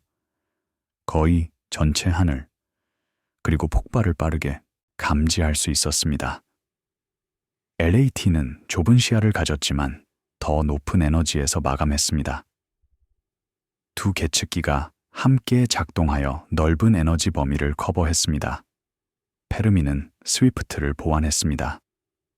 스위프트는 빠른 위치 파악과 조기 장황에 집중했습니다. 페르미는 높은 에너지 방출과 장기 모니터링에 집중했습니다. GBM은 연간 약 240개의 폭발을 감지했습니다. 스위프트보다 더 많습니다. LAT는 더 적은 수를 감지했지만 더 높은 에너지에서 수십 기가 전자볼트까지. 이 높은 에너지 광자는 Z와 충격파에 대한 추가 정보를 제공했습니다. 그들은 입자 가속, 자기장, 그리고 방출 메커니즘을 제약했습니다. 페르미와 스위프트는 종종 동일한 폭발을 관찰했습니다. 스위프트가 폭발을 감지하면 페르미는 그것을 더 높은 에너지에서 관찰할 수 있었습니다. 페르미가 먼저 감지하면 스위프트는 후속 관찰을 할 수 있었습니다. 이 협력은 각 폭발에 대한 더 완전한 그림을 제공했습니다. 낮은 에너지에서 높은 에너지까지, 초기 순간부터 늦은 장황까지. 데이터는 결합되었고 모델이 테스트되었으며 이해가 향상되었습니다. 2008년부터 2016년까지 스위프트와 페르미는 수천 개의 폭발을 감지했습니다. 각 사건은 카탈로그에 추가되었고 각 위치는 후속 관찰을 가능하게 했으며 각 스펙트럼은 데이터를 제공했습니다. 데이터 세트는 거대했습니다. 수천 개의 폭발, 수백 개의 장황, 수십 개의 숙주 은하. 이 규모는 인구 연구를 가능하게 했습니다. 감마선 폭발의 전체 모집단의 통계, 분포, 그리고 특성. 연구자들은 속도를 측정하고 광도 함수를 제약하며 빔 각도를 추정할 수 있었습니다. 스위프트와 페르미 시대는 또한 드문 사건들을 감지했습니다. 일부 폭발은 비정상적으로 가까웠습니다. 수억 광년 거리. 다른 것들은 비정상적으로 멀었습니다. 수십억 광년 이상. 일부는 비정상적으로 밝았고 다른 것들은 비정상적으로 희미했습니다. 이러한 극단은 모집단의 범위를 정의했습니다. 그들은 폭발이 다양한 조건에서 발생할 수 있다는 것을 보여주었습니다. 가까운 우주와 먼 우주, 작은 은하와 큰 은하, 별 형성 영역과 오래된 환경에서. 스위프트와 페르미의 운영은 또한 절차를 정제했습니다.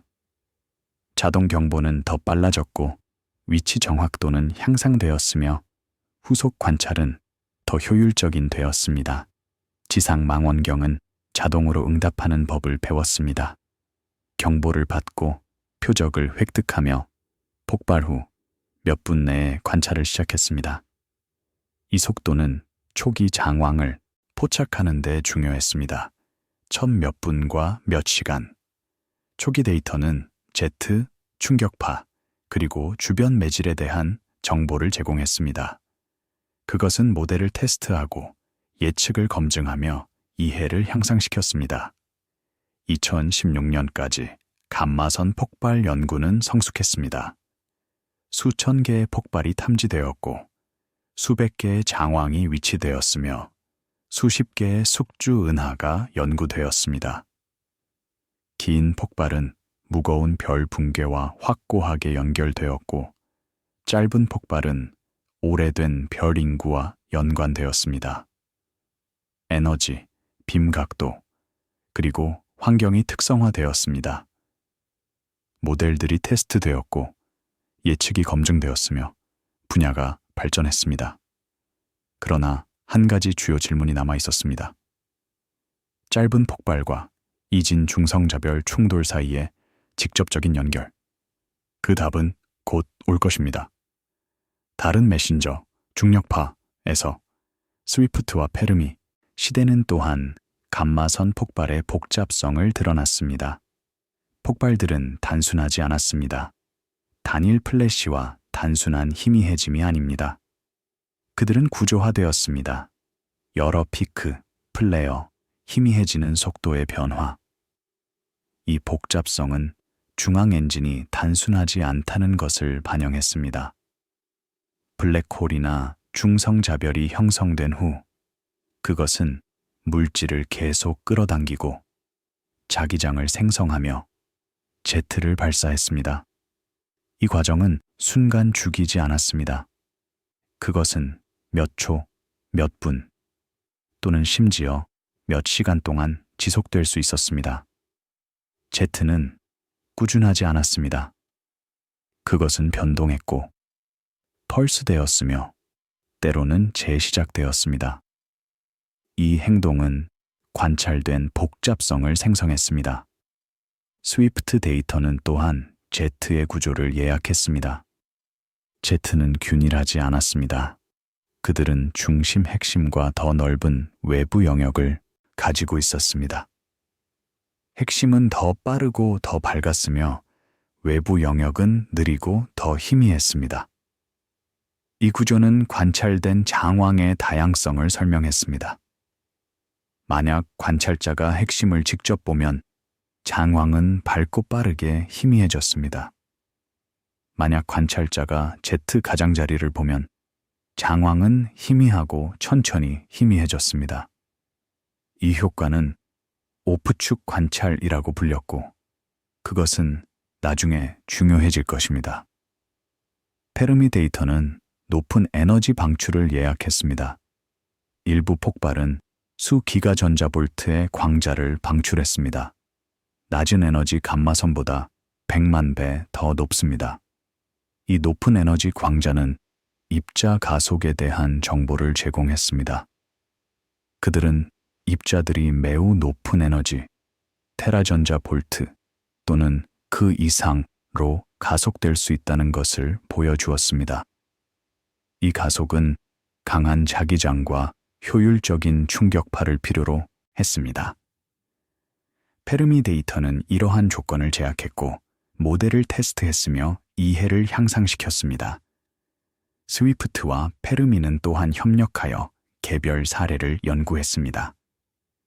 2013년 4월, 스위프트는 매우 밝은 폭발 GRB 130427A를 감지했습니다. 폭발은 약 3억 광년 거리에 있었습니다. 비정상적으로 가까웠습니다. 페르미는 그것을 더 높은 에너지에서 관찰했고 수십 기가전자볼트의 광자를 감지했습니다. 장관은 며칠 동안 밝았고 여러 망원경에 의해 관찰되었습니다. 데이터는 포괄적이었습니다. 라디오에서 감마선까지 몇 최서 몇 주까지.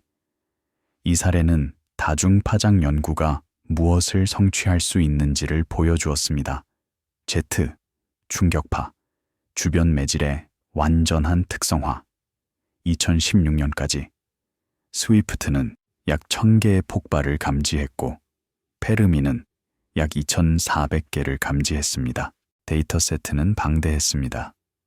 수천 개의 광도 곡선, 수백 개의 스펙트럼, 수십 개의 다중파장 캠페인. 이 데이터는 공개되었고 모델이 테스트되었으며 분야가 성숙했습니다. 감마선 폭발은 더 이상 미스터리가 아니었습니다. 그들은 잘 연구된 현상이었습니다. 그들의 기원, 에너지, 그리고 환경이 특성화되었습니다. 그러나 한 가지 주요 질문이 남아 있었습니다. 짧은 폭발에 대한 직접적인 확인. 그 확인은 다른 메신저를 필요로 할 것입니다. 중력파. 그리고 그것은 2017년에 올 것입니다. 스위프트와 페르미 시대는 또한 감마선 폭발 연구의 한계를 드러냈습니다. 수천 개의 폭발이 있었지만 많은 질문들이 남아 있었습니다. Z가 어떻게 형성되는가? 입자가 어떻게 계속되는가? 자기장의 역할은 무엇인가? 주변 매질이 얼마나 조밀한가? 이러한 질문들은 더 나은 데이터를 필요로 했습니다. 더 빠른 대응, 더 높은 감도, 그리고 더 넓은 에너지 범위. 미래의 임무들이 계획되고 있었습니다. 더 큰 감지기, 더 빠른 회전, 그리고 더 나은 위치 파악을 가진 위성들. 그러나 그동안 스위프트와 페르미는 계속 모니터링했습니다. 조용히, 체계적으로, 그리고 환자 관찰로. 2017년까지 감마선 폭발 연구는 잘 확립된 분야였습니다. 수천 개의 폭발이 탐지되었고 수백 개의 장황이 연구되었으며 수십 개의 숙주 은하가 특성화되었습니다. 긴 폭발은 무거운 별 붕괴와 연결되었고 짧은 폭발은 오래된 별 인구와 연관되었습니다. 모델들이 테스트되었고 예측이 검증되었으며 이해가 향상되었습니다. 그러나 한 가지 주요 질문이 남아 있었습니다. 짧은 폭발과 이진 중성자별 충돌 사이의 직접적인 연결. 그 답은 다른 종류의 관찰을 필요로 할 것입니다. 중력파의 탐지. 그리고 2017년 8월 그 관찰이 일어날 것입니다. 2017년 8월 17일 오전 레이저 간섭계 중력파 관측소 LIGO의 두 감지기와 비르고 간섭계가 중력파 신호를 기록했습니다. 신호는 GW1708171로 지정되었고 그것은 약 130만 초 동안 지속되었습니다. 약 100초입니다. 신호의 주파수는 시간에 따라 증가했습니다. 첩 패턴으로 알려진 행동입니다. 이 첩은 두 개의 조밀한 물체, 중성자별이나 블랙홀가 서로를 공전하고 가까워지며 결국 충돌하는 것의 특징이었습니다. 신호의 분석은 질량을 예약했습니다. 각각 약 1.1에서 1.6 태양 질량. 이것은 중성자별 범위였습니다. 사건은 이진 중성자별 충돌이었습니다. 두 개의 중성자별이 충돌하는 것입니다. 엘리고와 비르고 데이터는 사건을 위치시켰습니다. 위치는 넓었습니다. 하늘의 약 28제곱도. 그러나 그것은 출발점이었습니다. 경보가 천문 커뮤니티에 보내졌고 망원경들이 그 지역을 검색하기 시작했습니다. 중력파 신호 약 1.7초 후 페르미의 GBM이 짧은 감마선 폭발을 감지했습니다. 폭발은 GRB 770817A로 지정되었고 그것은 약 2초 동안 지속되었습니다. 폭발의 위치는 중력파 위치와 일치했습니다. 이것은 중요한 순간이었습니다. 동일한 사건에서 두 개의 메신저. 중력파는 충돌을 알렸고 감마선은 결과를 보여주었습니다. 감마선 폭발 후 약 11시간, 여러 광학 망원경이 중력파 오류 상자를 검색했습니다. 그들은 NGC 49993으로 지정된 은하에서 새로운 광학 원천을 찾았습니다. 원천은 이전에 보이지 않았고 그 위치는 중력파와 감마선 위치 모두와 일치했습니다. 다음 며칠 동안 원천은 관찰되었습니다. 그것은 빠르게 희미해지고 있었고 그 색깔이 변하고 있었습니다. 청사액에서 적색으로. 이 행동은 예상된 것과 일치했습니다. 킬로노바라고 불리는 현상입니다. 킬로노바는 중성자별 충돌이 무거운 원소를 방출할 때 발생합니다. 이 원소들은 방사성이고 그들의 붕괴는 잔해를 가열합니다. 가열된 물질은 광자를 방출합니다. 처음에는 청색, 나중에는 적색으로. 관찰된 색 변화는 이 시나리오를 확인했습니다. GW1708177과 GRB 17087A의 연관성은 2017년 10월 천체 물리학 저널 편지에 보고되었습니다. 논문은 중력파 신호, 감마선 폭발, 그리고 광학 대응물을 설명했습니다. 저자들은 이것을 이진 중성자별 충돌의 직접적인 확인으로 다루었습니다. 중력파는 충돌을 측정했고 감마선은 Z를 보여주었으며 킬로노바는 무거운 원소, 생성을 확인했습니다. 이것은 포괄적인 관찰이었습니다. 단일 사건의 여러 측면, 다른 메신저로 측정되었습니다. GW172-77의 연구는 수개월 동안 계속되었습니다. 라디오 망원경은 충돌 후 몇 주 동안 그것을 관찰했습니다. 그들은 라디오 방출을 감지했는데 이는 시간에 따라 증가했습니다. 확장하는 충격파와 일치하는 행동입니다. X선 망원경도 관찰했고 희미한 X선 방출을 감지했습니다. 다중파장 데이터는 결합되었고 모델이 테스트되었으며 이해가 향상되었습니다. 데이터는 Z가 생성되었지만 그것이 지구로부터 약간 빗나갔다는 것을 시사했습니다. 이것은 감마선 폭발이 예상보다 희미했던 이유를 설명했습니다. 그것은 오프축 관찰이었습니다. 지도발류 170817은 여러 질문에 답했습니다. 그것은 짧은 감마선 폭발이 이진 중성자별 충돌에서 온다는 것을 확인했습니다. 그것은 이러한 충돌이 무거운 원소를 생성한다는 것을 보여주었습니다.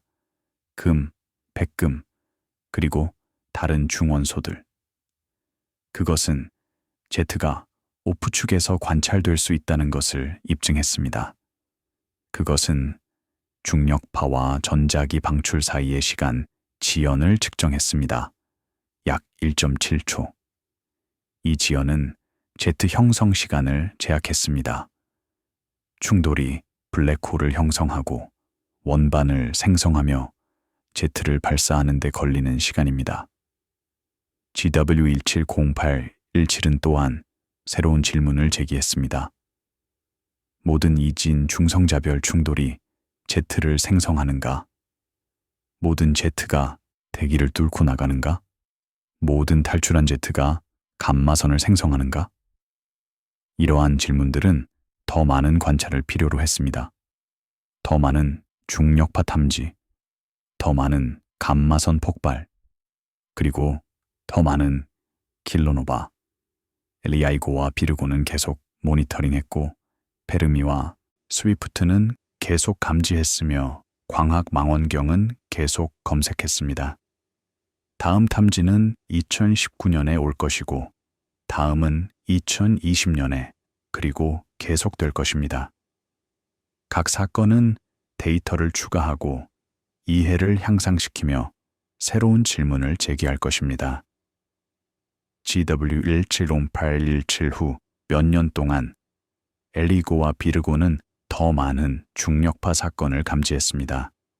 일부는 이진 중성자별 충돌이었고 다른 것들은 중성자별 블랙홀 충돌이었으며 일부는 이진 블랙홀 충돌이었습니다.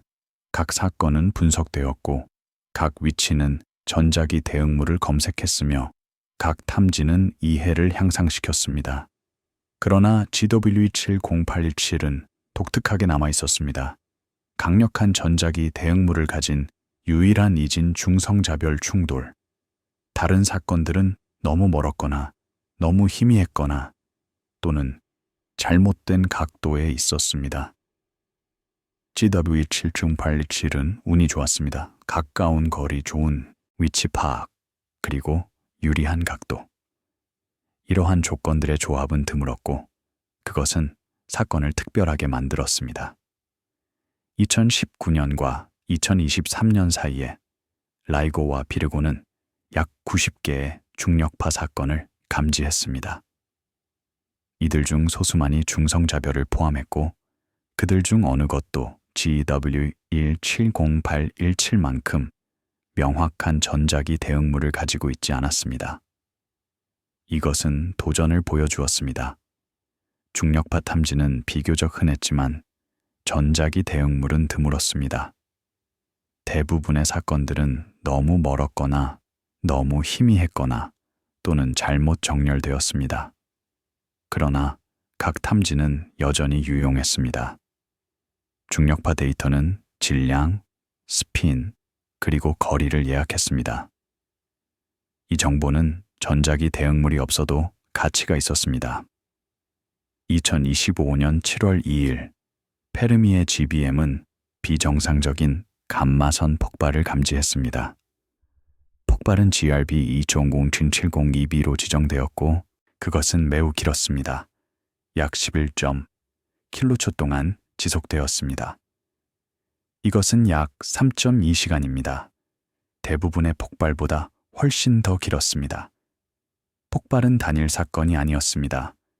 그것은 여러 트리거로 구성되었고 각각 몇 초에서 몇 분 동안 지속되었습니다. 트리거들은 시간에 따라 강력이 있었지만 그들은 모두 같은 하늘 영역에서 왔습니다. 이것은 그들이 연결되어 있다는 것을 시사했습니다.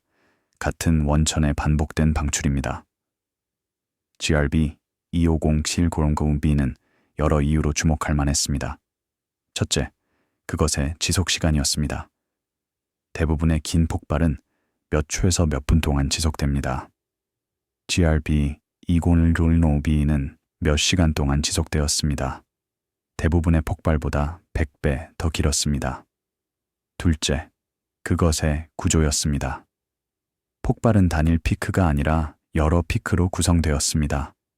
각각 강역이 있었습니다. 이 구조는 중앙 엔진이 간헐적으로 활동했다는 것을 시사했습니다. 활동 기간과 조용한 기간이 번갈아 나타났습니다. 셋째, 그것의 에너지였습니다. 전체 방출은 엄청났습니다. 전형적인 폭발보다 훨씬 더 많았습니다. GRB 200702B의 연구는 즉시 시작되었습니다. 페르미 팀은 GCN을 통해 위치를 배포했고 여러 망원경이 후속 관찰을 했습니다. 그러나 폭발은 도전적이었습니다. 그것의 긴 지속 시간은 단일 관찰 세션에서 전체 사건을 포착하는 것을 어렵게 만들었습니다. 그것의 간헐적인 구조는 타이밍을 예측하는 것을 어렵게 만들었습니다. 다음 트리거가 언제 발생할지, 그것의 위치는 불확실했습니다. 몇 도의 오류 상자.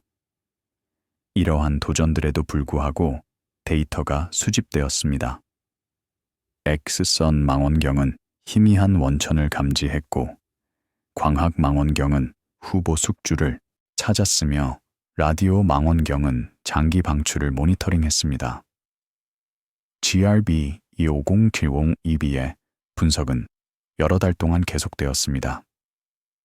연구자들은 데이터를 연구하고 모델을 테스트하며 전구체를 제약하려고 했습니다. 긴 지속 시간은 몇 가지 가능성을 시사했습니다. 첫째, 중앙 엔진이 비정상적으로 오래 지속되는 블랙홀이나 중성자별일 수 있습니다. 둘째, 원천이 조석 파괴 사건일 수 있습니다. 별이 블랙홀에 의해 찢어지는 것입니다. 셋째, 그것이 새로운 종류의 사건일 수 있습니다. 이전에 관찰되지 않은 것. 각 가능성은 다른 예측을 했고, 각 예측은 데이터에 대해 테스트되었습니다. GRB 250702B는 감마선 폭발의 다양성을 보여주었습니다. 수천 개의 폭발이 감지된 후에도 새로운 사례들이 여전히 놀랍습니다. 일부 폭발은 예상대로 작동합니다. 그들은 전형적인 지속 시간, 에너지, 그리고 구조를 가집니다. 다른 것들은 극단적입니다. 너무 길거나, 너무 밝거나, 또는 너무 복잡합니다. 이러한 극단은 모집단의 범위를 정의합니다. 그들은 폭발이 다양한 조건에서 발생할 수 있다는 것을 보여줍니다. 다른 전구체, 다른 환경, 그리고 다른 메커니즘에서 2025년까지 감마선 폭발 연구는 수십 년의 관찰을 축적했습니다. BATSE, 베포-SAX, 스위프트, 그리고 페르미는 수천 개의 폭발을 감지했습니다. 각 임무는 데이터를 추가했고, 각 폭발은 이해를 향상시켰으며, 각 발견은 새로운 질문을 제기했습니다.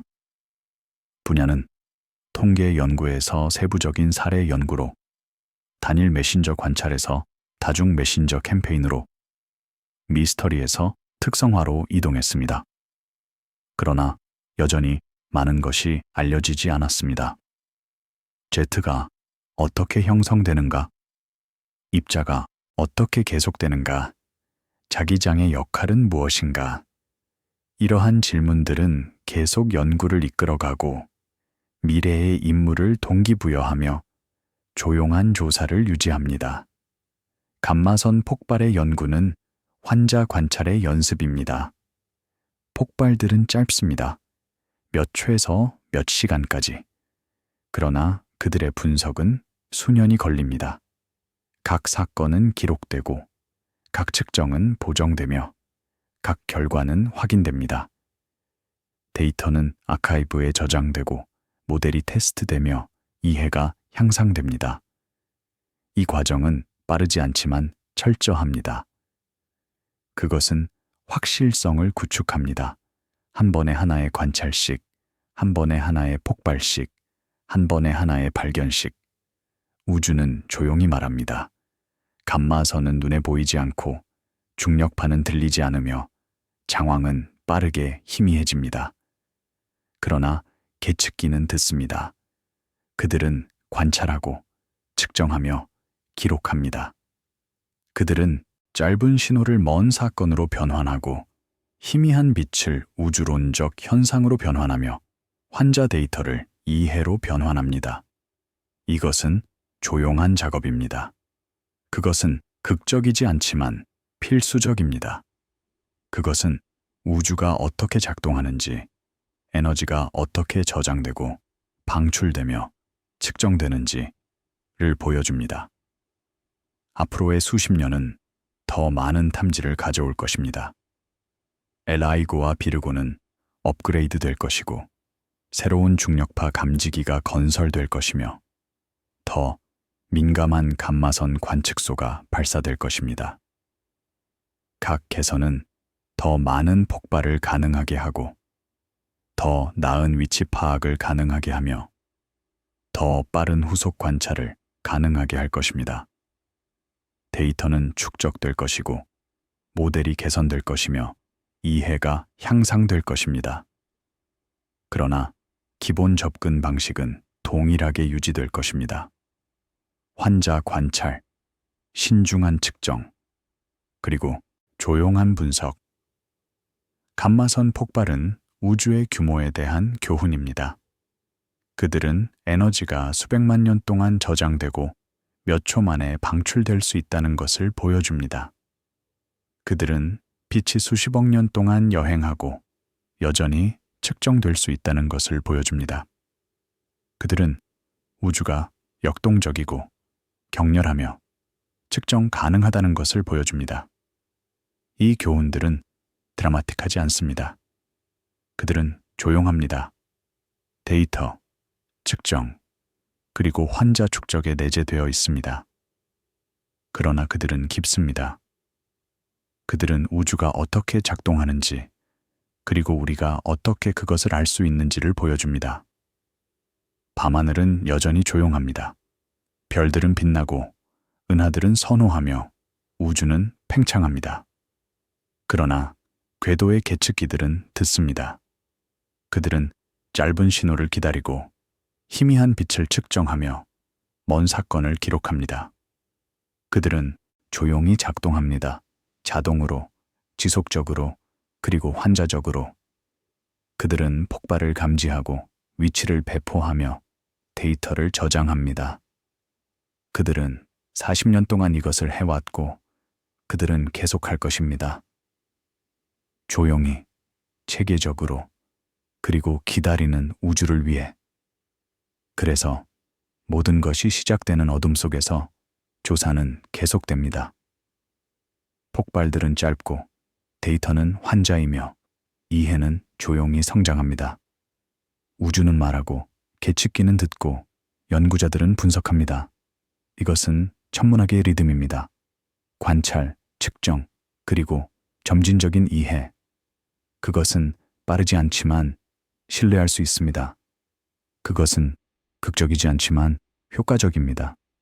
그것은 우주가 어떻게 연구되는지, 한 번에 하나의 광자식, 한 번에 하나의 폭발식, 한 번에 하나의 발견식입니다.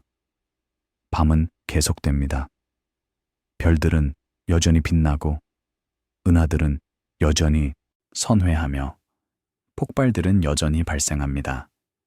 계측기들은 여전히 듣고, 연구자들은 여전히 분석하며, 이해는 여전히 성장합니다. 이것은 환자 과학입니다. 빠른 결과가 아니라 축적된 확실성, 극적인 발견이 아니라 점진적인 향상. 감마선 폭발의 연구는 수십 년이 걸렸고 그것은 계속될 것입니다. 조용히, 체계적으로, 그리고 우주가 조용히 제공하는 각 신회주의를 기울이면서 마지막으로 우리가 시작한 곳으로 돌아갑니다. 1991년 4월 첫 번째 BHC 트리거, 그리고 하늘이 어느 방향도 가리키지 않을 것이라는 조용한 깨달음. 그 순간부터 조사는 계속되었습니다. 폭발이 감지되고 장황이 위치되었으며 거리가 측정되었습니다. 긴 폭발은 별의 죽음과 연결되었고 짧은 폭발은 중성자별 충돌과 연관되었습니다. 중력파는 두 번째 메신저를 제공했고 킬로노바는 무거운 원소 생성을 확인했습니다. 각 단계는 이해를 추가했고 각 발견은 새로운 질문을 제기했으며 각 답은 더 깊은 조사를 가능하게 했습니다. 지금 2025년에 작업은 계속됩니다. 스위프트와 페르미는 여전히 감지하고 라이고와 비르고는 여전히 듣고 있으며 망원경은 여전히 관찰합니다. 각 폭발은 기록되고 각 장황은 측정되며 각 숙주는 연구됩니다. 데이터는 축적되고 모델이 개선되며 이해가 향상됩니다. 이것은 끝나지 않은 작업입니다. 그것은 조용한 조사입니다. 수십 년, 수천 개의 폭발, 그리고 하나의 질문에 걸친 것입니다. 우주는 어떻게 에너지를 저장하고 방출하며 우리는 어떻게 그것을 측정할 수 있는가? 답은 데이터에 있습니다. 각 광자, 각 카운트, 각 측정에 있습니다. 그것은 극적이지 않습니다. 그것은 조용합니다. 그러나 그것은 실제입니다. 감마선 폭발은 우주에서 가장 밝은 사건입니다. 그러나 그들의 연구는 가장 조용한 과학입니다. 환자 관찰, 신중한 측정, 그리고 점진적인 이해. 이것이 그들이 알려지는 방법입니다. 이것이 우주가 이해되는 방법입니다. 조용히, 체계적으로, 그리고 한 번에 하나의 관찰식. 그래서 모든 것이 시작되고 계속되는 침묵 속에서 이야기는 쉬어갑니다.